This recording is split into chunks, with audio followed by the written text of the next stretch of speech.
ధర్మము వృషభ రూపాన్ని ధరించింది. అందుకే పరమశివుడు వృషభవాహనారూఢుడై వెడుతున్నాడు అంటాం.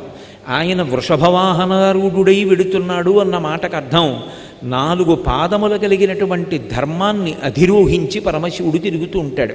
ఆయన ధర్మపక్షపాతి. అందుకే రుద్రుడు అని ఆయనకు ఒక పేరు. రుత్యా ధర్మాన్ అవలోకయతి ప్రపయతివా అని.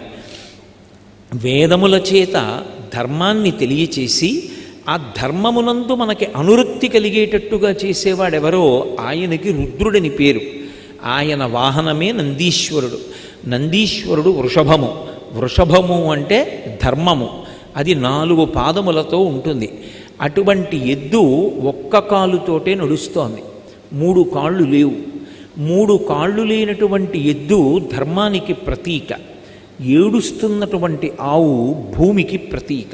భూమికి ప్రతీక అని నేను అన్నప్పుడు ఏదో ప్రాతినిధ్యం వహించింది అని అర్థం చేసుకోకూడదు. భూమి గోరూపాన్ని ధరించింది, ధర్మము వృషభ రూపాన్ని ధరించింది. ధరించి ఆ భూదేవి ఏడుస్తూ కనపడింది. అప్పుడు ఆ వృషభం అడిగింది, అంటే ధర్మం అడిగింది, ఏమమ్మా ఏడుస్తున్నావు, ఎందుచేత బాధ కలిగింది తల్లి నీకు అని అడుగుతూ కొన్ని ప్రశ్నలు వేసింది. ఆ ప్రశ్నలు వేస్తూ అందులో అడిగింది, మఖములు లేమి ఇక మీద అమర్చులకు మఖభాగంబులు లేక మానునని కుదెదవో, పుత్రులను తల్లిదండ్రులు బ్రోవరనియో,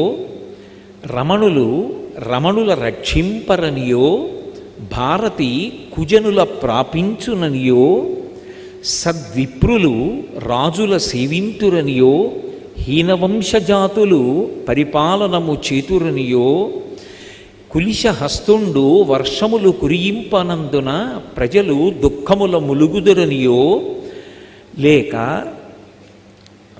మనుజులు కేవలముగా అన్న పాన శయన ఆసనాది విషయములయందు అనురక్తులగుదురనియో అని అడుగుతుంది.